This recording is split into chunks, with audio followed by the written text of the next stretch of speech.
Cold winds of outrage sweep across the globe as Russia's beacon of opposition, Alexei Navalny, meets a grim fate within prison walls.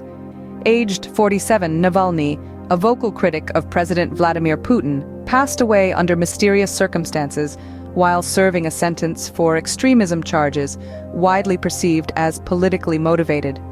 This shocking incident has triggered a wave of international condemnation, with President Joe Biden pointing an accusatory finger at Putin, denouncing this as further evidence of his ruthless regime. Navalny's wife, Yulia Navalnaya, if the reports hold true, vows that Putin will not escape unscathed for her husband's demise. Navalny's charisma, his organizational acumen, and his rare ability to connect with people made him a formidable adversary to Putin's authority. His sudden death has left friends, family, and supporters reeling in shock and disbelief. Within the confines of the penal colony, Navalny reportedly fell unconscious, and despite the efforts of medical teams, they could not revive him. Russian media, sparing in their coverage of Navalny, swiftly moved on from announcing his death. Navalny's legacy as an anti-corruption campaigner, a protest leader, and Putin's most vocal critic, however, is indelible in the annals of Russian history. In 2020, Navalny survived a nerve agent poisoning and was subsequently flown to Germany for life-saving treatment. Upon his return to Russia the following year, he was immediately arrested.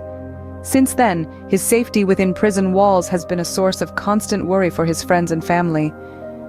In the wake of his reported death, Yulia Navalnaya made a dramatic appearance at the Munich Security Conference, promising retribution for Putin and his regime. Her impassioned speech received a standing ovation. Meanwhile, Putin, interacting with industrial workers, made no mention of Navalny's death.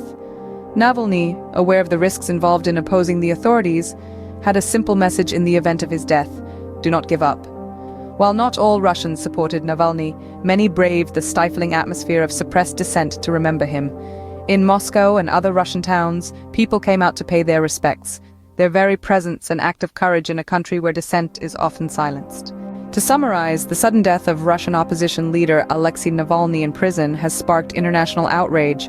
President Biden, among other world leaders, holds Putin responsible for Navalny's death, highlighting the brutal nature of his regime.